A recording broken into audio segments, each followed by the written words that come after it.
Hello दोस्तों, स्वागत है आपका आपके अपने YouTube चैनल दिसार जीकेजीएस क्लासेस में। दोस्तों, आप सब लोग कैसे हैं? उम्मीद करते हैं आप सब लोग अच्छे होंगे, स्वस्थ होंगे, मस्त होंगे और अपनी तैयारी बेहतरीन तरीके से आप सभी कर रहे होंगे।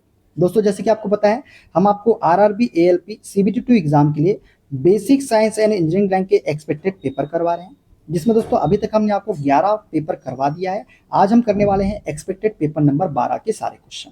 दोस्तों, वीडियो अच्छा लगे वीडियो को लाइक कर दीजिएगा, शेयर कर दीजिएगा, कमेंट कर दीजिएगा।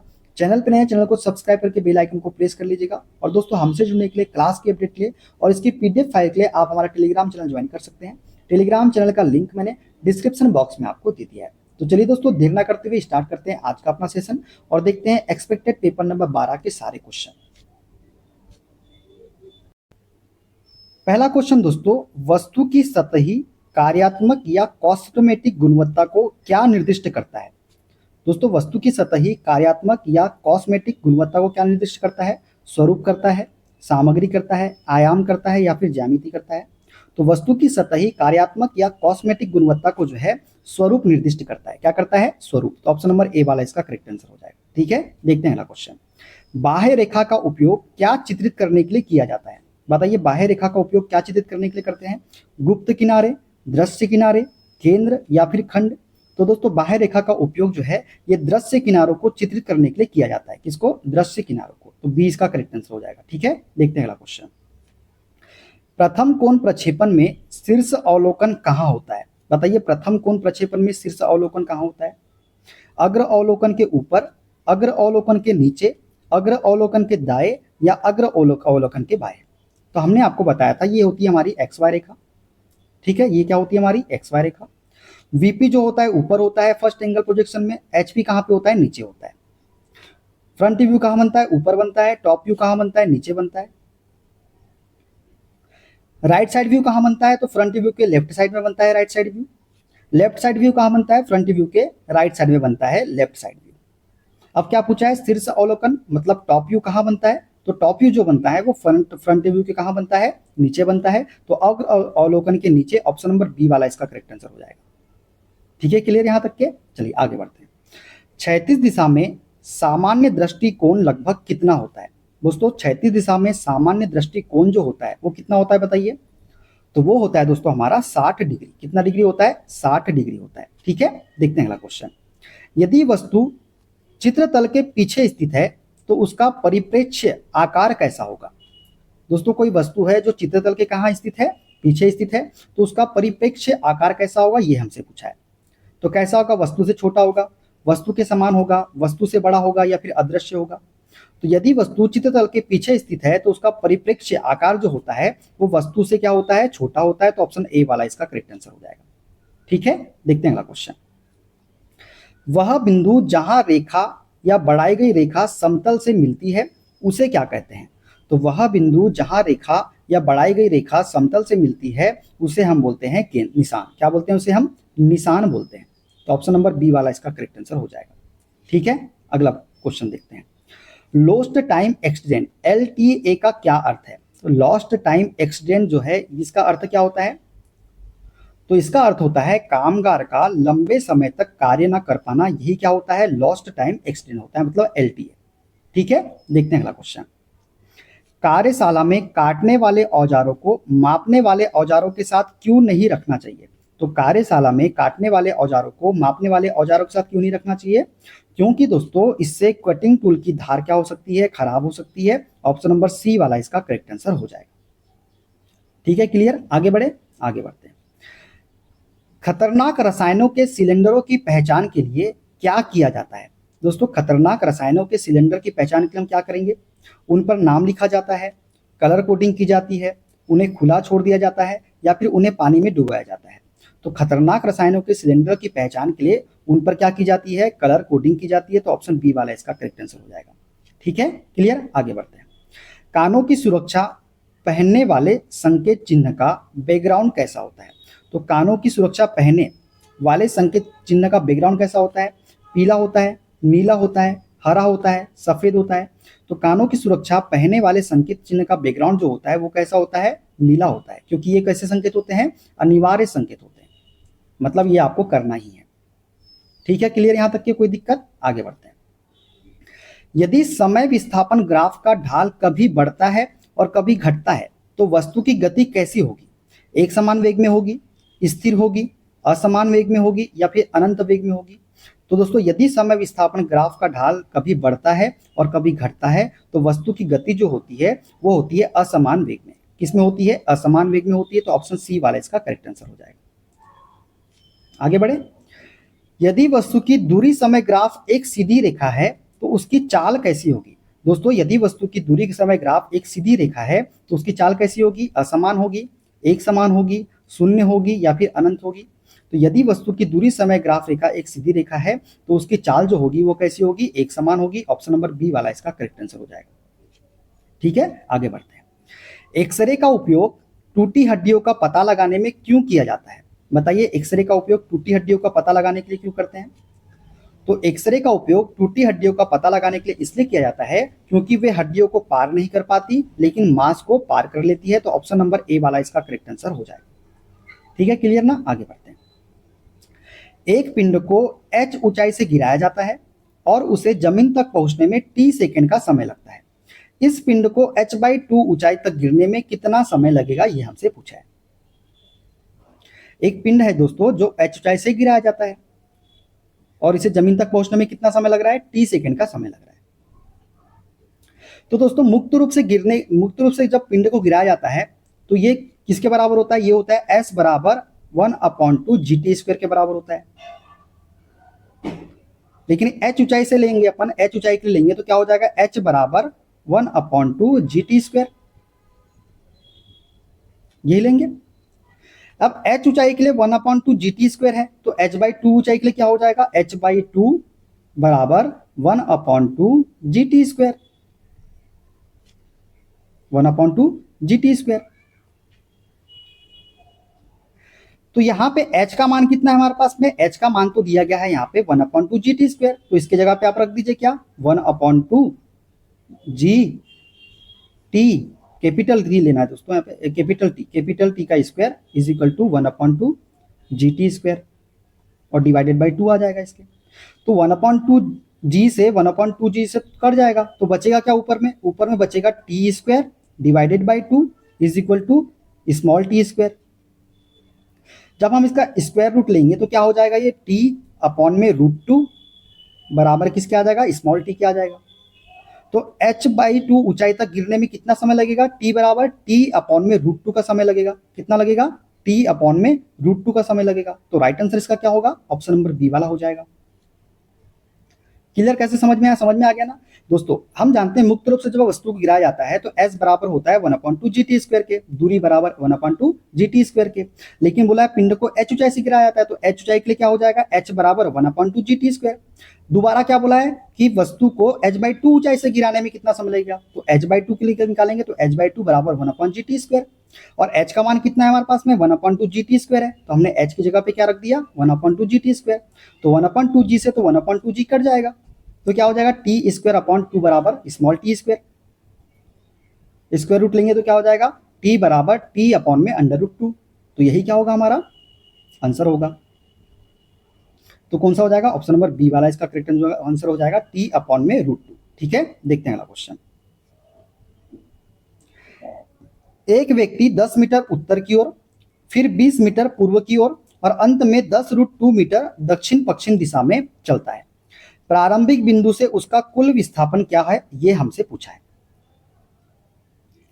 दोस्तों जब भी इस प्रकार के प्रश्न दिख जाए ना और जब दो दिशा का मान दिया हो तो उसका अर्थ क्या होता है? मतलब यहां दिया गया है 10√2 मीटर दक्षिण और पश्चिम दिशा में चलता है तो इसका मतलब क्या है? इसका मतलब है कि 10 मीटर वो दक्षिण में चलता है, साउथ में चलता है, और 10 मीटर किस में चलता है? वेस्ट में चलता है।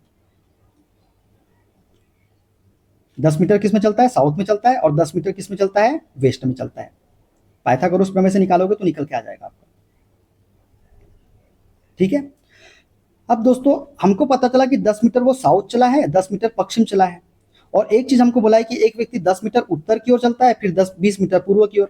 तो उत्तर की ओर नेट गति जब निकालेंगे अपन, नॉर्थ की ओर नेट गति जब निकालेंगे तो कितनी निकलेगी? 10 मीटर उत्तर चला और 10 मीटर साउथ चला तो 10 - 10 ये वाई एक्स प्लस में होता है कि नहीं होता है, नीचे वाई एक्स माइनस में होता है कि नहीं, दक्षिण की ओर चल रहा है मतलब माइनस, तो 10 माइनस 10 करेंगे तो कितना आएगा, 0, 0 मीटर। पूर्व की ओर नेट गति निकालेंगे अपन, पूर्व की ओर, ईस्ट की ओर, तो पूर्व की ओर कितना चला है, वो 20 मीटर चला है। तो पश्चिम की ओर कितना चला है, 10, तो माइनस 10 कर लीजिए, तो 10 मीटर निकल के आ गया। तो उसने बोला प्रारंभिक बिंदु से, प्रारंभिक बिंदु से उसका विस्थापन, तो प्रारंभिक बिंदु से उसका विस्थापन कितना निकल के आया हमारा, 10 मीटर निकल के आ गया। कितना निकल के आया, 10 मीटर निकल के आ गया। तो यही तो हमसे पूछा है, प्रारंभिक बिंदु से उसका विस्थापन क्या होगा। तो पूर्व से हमने निकाला, प्रारंभिक बिंदु से, प्रारंभिक बिंदु में क्या था, प्रारंभिक बिंदु से हमने निकाला, तो प्रारंभिक बिंदु पूर्व से निकाला हमने, तो क्या हुआ, निकल के आया हमारा 10 मीटर विस्थापन निकल के आया। तो यही तो क्या है, 10 मीटर विस्थापन होगा, लेकिन किस तरफ होगा, पूर्व की तरफ होगा, 10 मीटर पूर्व की ओर, 10 मीटर पूर्व की ओर, ऑप्शन नंबर ए वाला इसका करेक्ट आंसर होगा। क्लियर, आगे बढ़े, आगे बढ़ते हैं। ठोस गोले का गुरुत्व केंद्र कहाँ स्थित होता है, बताइए, ठोस गोला है, इसका गुरुत्व केंद्र कहाँ स्थित होता है। तो ठोस गोले का गुरुत्व केंद्र जो है ये स्थित होता है कहाँ पे, ये होता है गोले के केंद्र पर। कहाँ पर, गोले के केंद्र पर। ठीक है, देखते हैं अगला क्वेश्चन। किसी वस्तु को वह न्यूनतम वेग जिससे फेंकने पर वह गुरुत्वीय क्षेत्र को पार कर अंतरिक्ष में चला जाए क्या कहलाता है। तो किसी वस्तु का वह न्यूनतम वेग जिससे फेंकने पर वह गुरुत्वीय क्षेत्र को पार कर अंतरिक्ष में चला जाता है वो कहलाता है हमारा पलायन वेग। क्या कहलाता है, पलायन वेग कहलाता है। तो ऑप्शन सी वाला इसका करेक्ट आंसर हो जाएगा। ठीक है, देखते हैं अगला क्वेश्चन। किसी ठोस पदार्थ पर बल लगाने से उसके रूप में परिवर्तन हो जाता है तथा बल हटा लेने पर पुनः पूर्व स्थिति में आ जाना क्या कहलाता है। तो किसी ठोस पदार्थ पर बल लगाने से उसके रूप में परिवर्तन हो जाता है तथा बल हटाने लेने पर वह पुनः स्थिति में आ जाता है, तो उसे हम बोलते हैं क्या, उसे हम बोलते हैं क्या, बताइए, श्यानता, पृष्ठ तनाव, प्रत्यास्थता या फिर केशिकत्व। तो इसे हम बोलते हैं प्रत्यास्थता। क्या बोलते हैं, प्रत्यास्थता बोलते हैं। ठीक है, देखते हैं अगला क्वेश्चन। 10 किलोग्राम द्रव्यमान की एक वस्तु को पृथ्वी के केंद्र से कितनी दूरी पर ले जाया जाए कि उसका भार पृथ्वी की सतह पर उसके भार का 25% रह जाए। आर बराबर क्या है, पृथ्वी की त्रिज्या है। बताइए इसका राइट आंसर क्या होगा, कैसे बनाएंगे इसको आप। तो यदि आपको डायरेक्ट बनाना है तो आप ये एक याद रखिए, भार जो होता है ना, भार जो होता है वो दूरी के वर्ग के क्या होता है, दूरी के वर्ग के क्या होता है, व्युत्क्रमानुपाती होता है। दूरी के वर्ग के व्युत्क्रमानुपाती होता है। अब भार 25% रह जाए बोल रहा है, मतलब 25% का मतलब क्या होता है, 1/4। तो क्या पूछा है हमसे, कितनी दूरी, दूरी पूछा है उसने। अब भार 1/4 हो रहा है, इसका मतलब 1/d का मान मैं क्या रखूं, 1/d² का मान मैं क्या रखूं कि 1/4 आए। तो यदि मैं 1/d का मान 2 का स्क्वायर रखता हूं तो 1/4 आएगा। तो मुझे समझ में आ गई कि 2r 2r दूरी पर जो है, 2r दूरी पर जो है भार कितना होगा, 1/4 होगा। 2r दूरी पर भार कितना होगा, 1/4 होगा। उसी से 3r की बात करें, 3r दूरी पर भार कितना होगा, 1/9 होगा। उसी प्रकार 4r की बात करें तो भार कितना होगा, 1/16 होगा। और हमसे दूरी तो पूछा है, मतलब 2r इसका राइट आंसर होगा। या ये तो हमने बताया व्युत्क्रमानुपाती होता है उस हिसाब से। अगर आप इसको ऐसे नहीं करना चाहते तो आप फॉर्मूला लगा लीजिए। क्या होता है फॉर्मूला, पृथ्वी के केंद्र से दूरी r पर जो फॉर्मूला होता है वो होता है जी डैश बराबर क्या होता है, gm/r² के, r² के। ये पृथ्वी के केंद्र से दूरी r पर। और सतह पर क्या होता है, सतह पर g बराबर होता है gm/r²। ठीक है, अब हमसे बोला है कि पृथ्वी के केंद्र से कितनी दूरी पर ले जाया जाए कि उसका भार पृथ्वी की सतह पर उसके भार का 25% रह जाए। मतलब पृथ्वी की सतह पर उसका भार कितना परसेंट रह जाए, 25%। मतलब जी डेस जो है वो कितना है हमारे पास में, g/4 है। तो ये कितना हो जाएगा, g/4 बराबर gm/r²। तो दोनों को जब बराबर करेंगे तो क्या हो जाएगा, जी डेस अपॉन में g into 4 is equal to gm/r²। तो gm से gm तो कट जाएगा, तो क्या आ जाएगा, ऊपर में कैपिटल r², नीचे में स्मॉल r²। तो g से g भी कट जाएगा, g से g कट जाएगा, ये जी डैश नहीं होगा तो जी होगा, G/4 है ना इसका मतलब। तो जी से जी कट गया तो क्या हो जाएगा, ये 4r² बराबर स्मॉल आर स्क्वायर। स्क्वायर लेंगे तो क्या हो जाएगा, 2r बराबर r। तो जो होगा दूरी कितनी निकल के आएगी हमारी, 2r निकल के आ जाएगी कि नहीं आ जाएगी, 2r। ऑप्शन नंबर सी इसका करेक्ट आंसर हो जाएगा। क्लियर यहां तक के, आगे बढ़ते हैं चलिए। एक वस्तु का घनत्व 6 ग्राम प्रति सेंटीमीटर क्यूब है और दूसरी वस्तु का घनत्व 4 ग्राम प्रति सेंटीमीटर क्यूब है। यदि इन दोनों को 1:2 के द्रव्यमान अनुपात में मिलाकर एक नई मिश्र धातु बनाई जाए तो इस मिश्रण का आपेक्षिक घनत्व क्या होगा, ये हमसे पूछा है। क्या पूछा है हमसे, आपेक्षिक घनत्व के बारे में पूछा है। ठीक है दोस्तों, द्रव्यमान का अनुपात कितना है, 1:2 का है। हम जानते हैं घनत्व, मिश्रण का घनत्व यदि हमको निकालना है, मिश्रण का घनत्व हमको निकालना है तो क्या होता है, ये द्रव्यमान बटे आयतन के, द्रव्यमान बटे आयतन के। अब द्रव्यमान हमको 2 दिए गए हैं तो इसको मैं m1 m2 कर लूँ, m1 plus m2 divided by आयतन भी 2 हो जाएंगे, v1 प्लस v2। अब द्रव्यमान का अनुपात कितना है, 1:2, तो 1 + 2 कितना हो जाएगा, 1 + 2 ऊपर में। हमको आयतन तो नहीं दिया गया, लेकिन आयतन बराबर क्या होता है, द्रव्यमान बटे घनत्व के। द्रव्यमान कितना है, 1 है, और घनत्व कितना दिया गया है पहले का, 6, प्लस द्रव्यमान कितना है, 2 है, और घनत्व कितना दिया गया है, 4। तो ये ऐसा कर लूँ मैं इसको, कोई दिक्कत। तो ये कितना हो जाएगा, ऊपर में 3 हो जाएगा, नीचे में कितना आ जाएगा, 6 और 4 का एलसीएम क्या आ जाएगा, 12। 6 दूनी 12, तो 2 प्लस 4 तिया 12, 6। तो कितना हो जाएगा, 6 2 8, ये 12 ऊपर चले गया तो 3 × 12 डिवाइडेड बाई 8। काट लीजिए, 4 दूनी 8, 4 तिया 12, तो कितना है, 3 तिया 9, 9/2। 9/2 का मतलब क्या है, 4.5। तो 4.5 ही क्या होगा, इसमें मिश्रण का घनत्व निकल के आएगा। ऑप्शन नंबर ए वाला इसका करेक्ट आंसर हो जाएगा। ठीक है, क्लियर, आगे बढ़ते हैं। संवेग और गतिज ऊर्जा के बीच क्या संबंध होता है, तो हम जानते हैं गतिज ऊर्जा बराबर क्या होता है संवेग के मामले में, p² divided by 2m, p² divided by 2m। ये p² क्या है, संवेग है, तो p² divided by 2m option number C वाला इसका करेक्ट आंसर हो जाएगा। ठीक है, क्लियर यहां तक के, कोई दिक्कत नहीं ना, आगे बढ़े, चलिए आगे बढ़ते हैं। यदि किसी वस्तु का वेग स्थिर रहे और उसका द्रव्यमान आधा कर दिया जाए तो उसकी गतिज ऊर्जा पर क्या प्रभाव पड़ेगा। तो गतिज ऊर्जा बराबर क्या होता है, 1/2 mv², 1/2 mv², यही तो होता है। अब वेग स्थिर है तो वेग से लेना देना, मतलब हमको पता चला गतिज ऊर्जा जो होगी वो द्रव्यमान के क्या होगी, अनुप्रमानुपाती। अब बोला है उसका द्रव्यमान आधा कर दिया जाए, अब द्रव्यमान को हमने आधा कर लिया तो गतिज ऊर्जा भी क्या हो जाएगी, आधी हो जाएगी कि नहीं हो जाएगी, ऑप्शन नंबर बी वाला इसका करेक्ट आंसर हो जाएगा। ठीक है, क्लियर, आगे बढ़ते हैं।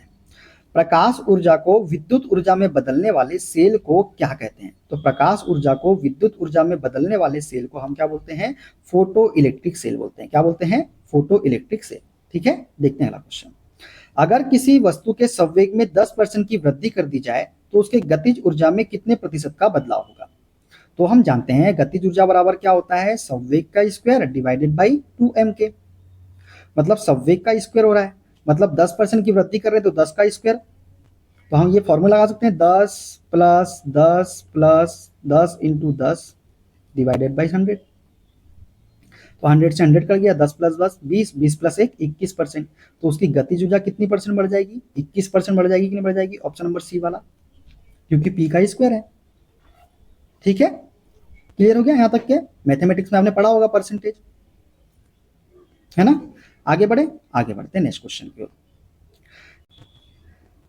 यदि किसी स्प्रिंग का नियतांक 50 न्यूटन प्रति मीटर है और उसमें 0.2 मीटर का विस्थापन किया जाता है तो स्थितिज ऊर्जा कितनी होगी।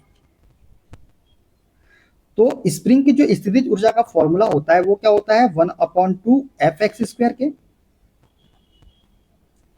f क्या है यहाँ पे, एक नियतांक, मतलब बल, बल का नियतांक है f। तो क्या हो जाएगा ये 1/2, f का मान कितना है, 50 है, इंटू x² मतलब 0.2 का 0.2 इंटू 0.2। पॉइंट हटेगा तो नीचे 10 आ जाएगा, इसमें भी पॉइंट हटेगा नीचे 10 आ जाएगा। तो 1 0 से 1 0 कट गया, 2 से 2 कट गया, 5 दूनी 10, 10/10 मतलब कितना निकल के आ जाएगा, 1 जूल निकल के आ जाएगा। और राइट आंसर क्या होगा हमारा, ऑप्शन नंबर सी वाला हो जाएगा, 1 जूल। ठीक है, क्लियर। आगे बढ़ते हैं। जब किसी प्रतिचुंबकीय पदार्थ को चुंबकीय क्षेत्र में निलंबित किया जाता है तो वह किस ओर बढ़ता है? तो जब किसी प्रतिचुंबकीय पदार्थ को चुंबकीय क्षेत्र में निलंबित किया जाता है तो वे बढ़ता है दोस्तों किसकी ओर? वो बढ़ता है क्षेत्र के कमजोर हिस्से की ओर। तो ऑप्शन नंबर बी वाला इसका करेक्ट आंसर हो जाएगा। ठीक है, आगे बढ़ते हैं। एम समान सेलों प्रत्येक का आंतरिक प्रतिरोध आर को समानांतर क्रम में बाहरी प्रतिरोध आर के साथ जोड़ने पर अधिकतम धारा प्राप्त करने के लिए क्या शर्त है यदि एम आर का मान कम है किससे? आर से। तो एम समान सेलों को समांतर क्रम में बाहरी प्रतिरोध आर के साथ जोड़ने पर अधिकतम धारा प्राप्त करने के लिए जो शर्त होती है वो होती है क्या? समांतर संयोजन इस्तेमाल होना चाहिए। क्या होना चाहिए? समानांतर संयोजन इस्तेमाल होना चाहिए। तो ऑप्शन बी वाला इसका करेक्ट आंसर हो जाएगा। ठीक है, आगे बढ़ते हैं। श्रेणी क्रम में जुड़े संधारित्रों में कौन सी भौतिक राशि सभी के लिए समान रहती है? तो श्रेणी क्रम में जुड़े संधारित्रों में वह राशि जो सभी के लिए समान रहती है वह होती है हमारी आवेश। आवेश जो होती है ये सभी के लिए क्या होती है? समान रहती है। ठीक है, देखते हैं अगला क्वेश्चन। एक विद्युत द्विध्रुव आघूर्ण 2 × 10⁻⁻6 सेंटीमीटर है। इसे 10 की पावर 4, ये 10 की पावर 4 कर लीजिएगा दोस्तों, 10 की पावर 4 न्यूटन प्रति कूलाम के विद्युत क्षेत्र में क्षेत्र की दिशा से 90 डिग्री तक घुमाने में किया गया कार्य क्या होगा? क्या पूछा है हमसे? किया गया कार्य पूछा है। तो जब भी विद्युत क्षेत्र की दिशा से बात करें, 90 डिग्री तक बात करें और विद्युत आघूर्ण दिया हो तो किया गया कार्य जो होता है वो होता है पीई, मतलब स्थितिज ऊर्जा 1 - cos थीटा के। विद्युत द्विध्रुव आघूर्ण है दोस्तों ये पी।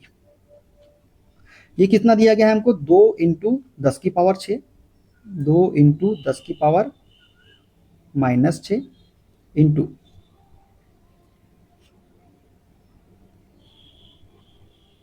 ई का मान कितना है हमारे पास में? ये दिया गया है हमको ई का मान 10 की power 4 into 1 - cos theta, 1 - cos theta 90। cos 90 का मान कितना होता है? cos 90 का मान 0 होता है, तो 1 - 0 करेंगे तो 1 ही आएगा। तो ये कितना हो जाएगा? 2 × 10 की पावर -6 से 4 जाएगा तो 10 की पावर -2, तो ये हो जाएगा 2/100। कितना निकल के आएगा? 0.02। और यही क्या होगा? जूल होगा। ऑप्शन नंबर ए वाला इसका करेक्ट आंसर होगा। होगा कि नहीं होगा? ठीक है, क्लियर। आगे बढ़ते हैं। एक ट्रांसफार्मर में 1000 वाट की शक्ति दी जाती है और 900 वाट प्राप्त होती है, उसकी दक्षता कितनी होगी? तो 1000 वाट की शक्ति दी गई और प्राप्त कितनी हुई? 900 वाट, गुना 100 कर लीजिए, दक्षता निकल के आ जाएगी। 10 10 10 10 10 10 10, 90% उसकी क्या होगी? दक्षता होगी। ऑप्शन नंबर बी इसका करेक्ट आंसर हो जाएगा। ठीक है, आगे बढ़ते हैं। ताप पैमाने में जल के हिमांक बिंदु को क्या कहा जाता है? तो ताप पैमाने में जल के हिमांक बिंदु को बोला जाता है न्यूनतम नियत बिंदु। क्या बोला जाता है? न्यूनतम नियत बिंदु बोला जाता है। ऑप्शन बी इसका करेक्ट आंसर हो जाएगा। ठीक है, देखते हैं अगला क्वेश्चन। किसी पदार्थ के संपूर्ण द्रव्यमान का ताप 1 डिग्री सेल्सियस बढ़ाने के लिए आवश्यक ऊष्मा को क्या कहते हैं? तो किसी पदार्थ के संपूर्ण द्रव्यमान का ताप 1 डिग्री सेल्सियस बढ़ाने के लिए आवश्यक ऊष्मा को हम बोलते हैं ऊष्माधारिता। क्या बोलते हैं? ऊष्माधारिता बोलते हैं। तो ऑप्शन बी इसका करेक्ट आंसर हो जाएगा। ठीक है, देखते हैं अगला क्वेश्चन। ठोस, द्रव और गैस को समान ऊष्मा देने पर सबसे अधिक प्रसार किसमें होगा? तो ठोस, द्रव और गैस को समान ऊष्मा देने पर सबसे अधिक प्रसार होगा वो होगा गैस में, उससे कम होगा द्रव में, उससे कम होगा ठोस में। तो सबसे अधिक किसमें होगा? गैस में होगा। ऑप्शन नंबर सी वाला करेक्ट आंसर हो जाएगा। ठीक है, शुष्क बर्फ बनाने के लिए कार्बन डाइऑक्साइड को अचानक प्रसारित किया जाता है, यह किस प्रक्रिया का व्यवहारिक उदाहरण है? तो शुष्क बर्फ बनाने के लिए कार्बन डाइऑक्साइड को अचानक प्रसारित किया जाता है, ये जो है ये उदाहरण है किसका? रुद्धोष्म प्रक्रिया का उदाहरण है। किसका? रुद्धोष्म प्रक्रिया का उदाहरण। ठीक है, क्लियर। आगे बढ़ते हैं। एक इंजन की दक्षता 40% है, यदि सिंक का ताप 300 केल्विन है तो स्रोत का ताप क्या होगा? तो इंजन की दक्षता का सूत्र होता है दोस्तों, ये होता है 1 - T2/T1। T2/T1। T2 क्या है? ये सिंक का ताप है। T1 क्या है? ये स्रोत का ताप है। ठीक है, तो 1 - दक्षता कितनी? 40 बराबर 1 - T2 कितना दिया गया है हमको? ये दिया गया है हमको 300 डिवाइडेड बाई T1। तो ये कितना हो जाएगा, ये हो जाएगा 40/100 is equal to T1 minus 300 divided by T1। तो ये हो जाएगा 40T1, क्या हो जाएगा ये 40T1 बराबर 100T1 माइनस 100 का 3 में मल्टीप्लाई करें तो कितना आ जाएगा 3 2 जीरो और कितना जीरो 2 जीरो और आ जाएंगे। तो 100T1 में से 40T1 जाएंगे तो कितना बचेगा 60T1 बचेगा। 60T1 बराबर किसके आ जाएगा, ये आ जाएगा 30,000 के, किसके 30,000 के। तो 1 जीरो से 1 जीरो कट गया, 6 से काट दीजिए 6 पंचे 30, 6 शून्य शून्य 6 शून्य शून्य 500। तो T1 का मान कितना निकल के आ गया हमारा 500 केल्विन। ऑप्शन कौन सा सही हो जाएगा, ऑप्शन सही हो जाएगा हमारा ऑप्शन नंबर ए वाला। क्लियर यहां तक की कोई दिक्कत? चलिए आगे बढ़ते हैं। एक एस्ट्रोनॉमिकल यूनिट का मान कितना होता है, बताइए एक एस्ट्रोनॉमिकल यूनिट का मान कितना होता है। 1.5 इंटू 10 की पावर 8, ये 10 की पावर 8 है दोस्तों, 8 किलोमीटर। 3 इंटू 10 की पावर 5 किलोमीटर। 9.46 इंटू 10 की पावर 12 किलोमीटर, या फिर 10 की पावर माइनस 10 मीटर। तो एक एस्ट्रोनॉमिकल यूनिट का मान जो होता है वो होता है 1.5 इंटू 10 की पावर 8 किलोमीटर, 8 किलोमीटर होता है। ठीक है, क्लियर यहां तक के, किलोमीटर में पूछा है इसलिए किलोमीटर में। चलिए आगे बढ़ते हैं। अपवर्तनांक किस प्रकार की राशि है, तो अपवर्तनांक जो राशि होती है दोस्तों, ये कैसी राशि है, तो ये एक विमाहीन राशि है। कैसी राशि है, विमाहीन राशि है। 10.05 में कितने सार्थक अंक होते हैं, तो बताइए 10.05 में कितने सार्थक अंक है। तो दो गैर शून्य अंक के बीच में आने वाले शून्य अंक, शून्य क्या होते हैं, सार्थक अंक होते हैं। तो कितने सार्थक अंक हो जाएंगे यहाँ पे, 4 सार्थक अंक हो जाएंगे। ऑप्शन नंबर सी वाला इसका करेक्ट आंसर हो जाएगा। ठीक है, देखते हैं अगला क्वेश्चन। वायु प्रदूषण निवारण एवं नियंत्रण अधिनियम कब लागू हुआ था, तो वायु प्रदूषण निवारण एवं नियंत्रण अधिनियम जो है ये लागू कब हुआ था, तो ये हुआ था हमारा 1900 कब, बताइए 1980 में, 1981 में, 1986 में, या फिर 1992 में। तो ये हुआ था दोस्तों हमारा 1981 में। कब हुआ था, 1981 में। ठीक है, देखते हैं अगला क्वेश्चन। भारत का सबसे बड़ा बाघ रिजर्व कौन सा है, तो भारत का सबसे बड़ा बाघ रिजर्व है दोस्तों हमारा नागार्जुन सागर श्रीशैलम। तो ऑप्शन नंबर ए वाला इसका करेक्ट आंसर हो जाएगा। ठीक है, देखते हैं अगला क्वेश्चन। भारतीय वनस्पति सर्वेक्षण का मुख्यालय कहाँ है, तो भारतीय वनस्पति सर्वेक्षण का मुख्यालय कहाँ पे है, नई दिल्ली में है, कोलकाता में है, देहरादून में है, चेन्नई में है। तो भारतीय वनस्पति सर्वेक्षण का मुख्यालय जो है ये कोलकाता में स्थित है। कहाँ पे, कोलकाता में। ठीक है, देखते हैं अगला क्वेश्चन। कौन सा पिरामिड हमेशा सीधा होता है, बताइए कौन सा पिरामिड है जो हमेशा सीधा होता है। संख्या का पिरामिड, बायोमास का पिरामिड, ऊर्जा का पिरामिड, या फिर सभी। तो वह पिरामिड जो हमेशा सीधा होता है वो होता है ऊर्जा का पिरामिड। ऊर्जा का पिरामिड क्या होता है, हमेशा सीधा होता है। ठीक है, क्लियर यहां तक की कोई दिक्कत? चलिए आगे बढ़ते हैं। उत्तोलक के उस निश्चित बिंदु को क्या कहते हैं जिसके चारों ओर वह घूमता है, तो उत्तोलक का वह निश्चित बिंदु जिसके चारों ओर वह घूमता है उसे हम बोलते हैं आलम, क्या बोलते हैं, फलक्रम बोलते हैं। ऑप्शन सी इसका करेक्ट आंसर हो जाएगा। ठीक है, देखते हैं अगला क्वेश्चन। किस वर्ग के उत्तोलक का यांत्रिक लाभ हमेशा 1 से अधिक होता है, तो वह वर्ग उत्तोलक जिसका यांत्रिक लाभ हमेशा 1 से अधिक होता है वो किसका होता है, बताइए। तो वो होता है द्वितीय वर्ग का। द्वितीय वर्ग का यांत्रिक लाभ हमेशा क्या होता है, 1 से अधिक होता है। प्रथम वर्ग का 1 भी हो सकता है, 1 से अधिक भी हो सकता है, 1 के बराबर भी हो सकता है। द्वितीय वर्ग का 1 से हमेशा अधिक होता है। बात करें तृतीय वर्ग के लीवर की, तो इसका यांत्रिक लाभ जो होता है हमेशा 1 से कम होता है। क्या होता है, 1 से कम होता है। तो ये सारी चीजें आपको याद रखनी है। ठीक है, यदि भार 0, W बराबर 0 है, P बराबर 25 न्यूटन है, यदि W बराबर 1000 न्यूटन है तो P 125 न्यूटन है, तो मशीन की अधिकतम दक्षता क्या होगी यदि वेलोसिटी रेशियो का मान 15 हमको दिया गया है। तो बताइए इस क्वेश्चन को आप कैसे सॉल्व करेंगे। बहुत ही बेहतरीन क्वेश्चन है दोस्तों, कैसे आप मशीन की दक्षता निकालेंगे। तो मशीन का नियम क्या है, मशीन का नियम होता है P बराबर MW प्लस C। तो सबसे पहले हम C का मान निकाल लेते हैं। यहां से हमको P कितना दिया गया है, P दिया गया है सबसे पहले 25। M हमको कितना दिया गया है, M हमको नहीं दिया गया है। W कितना दिया गया है, 0 दिया गया है। और C हमको यहां से निकालना है। तो C हमारा कितना निकल के आएगा, 25 निकल के आ जाएगा कि नहीं आ जाएगा, 25 हमारा C निकल के आ गया। C क्या है यहाँ पे, मशीन का स्थिर घर्षण है। C क्या है यहाँ पे, मशीन का स्थिर घर्षण। अब बोला है यदि W बराबर 1000 न्यूटन हो जाए और P 125 न्यूटन हो जाए तो मशीन की अधिकतम दक्षता क्या होगी, ये पूछा है। तो सबसे पहले हम क्या निकाल लेते हैं, एम का मान निकाल लेते हैं। एम का मान निकल जाएंगे तो हम दक्षता निकाल सकते हैं, क्योंकि दक्षता जो होती है मशीन के लिए वो क्या होती है, 1/m into we are into 100 होती है। तो एम का मान हमको नहीं दिया है, तो यहां से हम एम का मान निकाल सकते हैं। तो ये लगा लीजिए पी बराबर एम डब्ल्यू प्लस सी। पी का मान कितना है, 125 है। एम हमको निकालना है, डब्ल्यू कितना है, 1000 है, और सी हमने कितना निकाला है, 25 निकाला है। तो ये कितना हो जाएगा, 1000 एम, 125 में से 25 माइनस करेंगे तो कितना आ जाएगा, 100 आ जाएगा, बराबर 1000 एम के हो जाएगा। तो 1020 1/10/m 1/10/m बराबर किसके आ जाएगा, 0.1। ये किसका मान निकल के आ गया, m का मान निकल के आ गया। कितना निकल के आया, 0.1। अब हमसे क्या पूछा है, दक्षता। दक्षता क्या बताया मैंने, 1/m into we are into 100। बस मान रख देते हैं, यहाँ पे मान रख देते हैं। तो दक्षता बराबर क्या बताया मैंने, दक्षता बराबर बताया 1/m into we are into 100।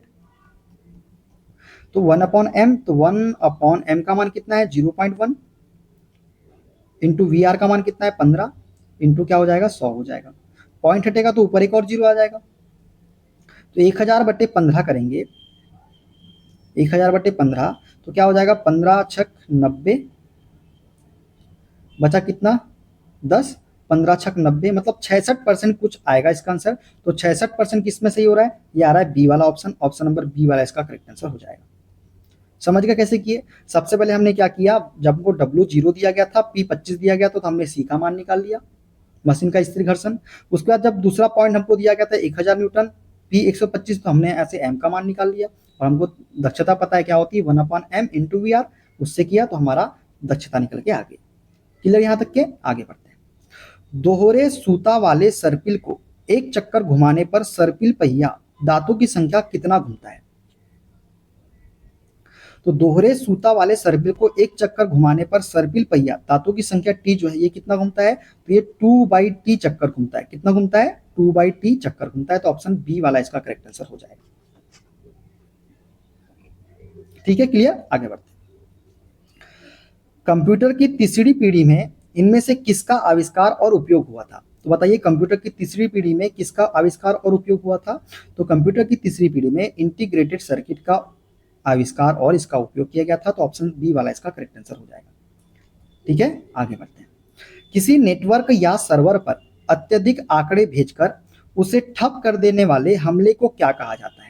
तो किसी नेटवर्क या सर्वर पर अत्यधिक आंकड़े भेजकर उसे ठप कर देने वाले हमले को क्या बोलते हैं, तो उसे बोलते हैं डिनायल ऑफ सर्विस। क्या बोलते हैं, डिनायल ऑफ सर्विस बोलते हैं। आगे बढ़ते हैं।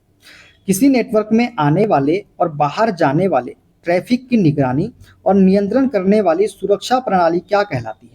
तो किसी नेटवर्क में आने वाले और बाहर जाने वाले ट्रैफिक की निगरानी और नियंत्रण करने वाली सुरक्षा प्रणाली जो है ये क्या कहलाती है, तो ये कहलाती है फायरवॉल। क्या कहलाती है, फायरवॉल कहलाती है।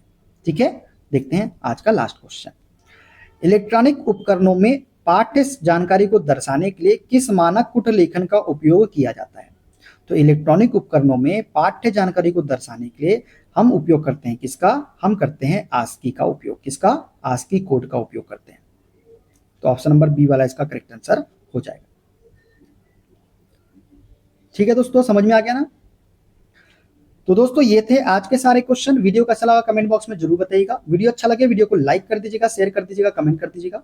चैनल पे नए हैं, चैनल को सब्सक्राइब करके बेल आइकन को प्रेस कर लीजिएगा। और हमसे जुड़ने के लिए, क्लास की अपडेट के लिए आप हमारा टेलीग्राम चैनल ज्वाइन कर सकते हैं। टेलीग्राम चैनल का लिंक मैंने डिस्क्रिप्शन बॉक्स में आपको दे दिया है। और दोस्तों इसकी पीडीएफ फाइल के लिए आप हमारा टेलीग्राम चैनल ज्वाइन कर लीजिए। पीडीएफ फाइल आपको टेलीग्राम चैनल पर मिल जाएगी।